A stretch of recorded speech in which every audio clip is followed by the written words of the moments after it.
నువ్వు కన్నీళ్ళు గారుస్తుంటే ఏడుస్తున్నాడంట ఆయన. నా బ్రతికి ఎలాగైపోయిందని గుండు కొట్టుకుంటున్నావే నువ్వు ఇంట్లో. నా పరిస్థితులు తెలియకి తప్పుడు అడుగులు వేసేసాను ప్రభు అని గుండులు కొట్టుకుంటున్నావే నువ్వు.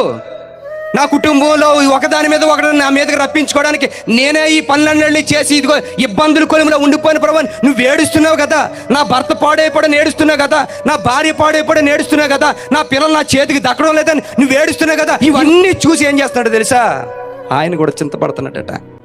నాకు ఉందరా బాధ, ఈ కుటుంబాన్ని ఎంతో గొప్పగా కట్టాలనుకున్నాను, ఇలాగ అయిపోయింది. ఏడుస్తున్నావు కదా నా కూతురా నా కొడుకు, మీ ఇద్దరి గురించి నేను చూస్తున్నాను. మీరు ఏడుస్తున్న ఏడుపులు నా చెవిని వినబడుతున్నాయి. మీ గురించి నేను చింతిస్తున్నాను. నువ్వు చేయవలసింది ఏంటి దశ, నా మాటను. నువ్వు ఏదేది నాకు ఆయాసకరమనే అన్నీ తీసేస్తాను నీ దగ్గర నుంచి. కొద్ది టైం పడుతుంది కాబట్టి ఆ బలమైనటువంటి ఆ చెయ్యి కింద నువ్వు ఏనుండాలి తెలుసా, దేన మనసుగా తగ్గిపో. ఎంత తగ్గించుకుంటావో తగ్గించుకో.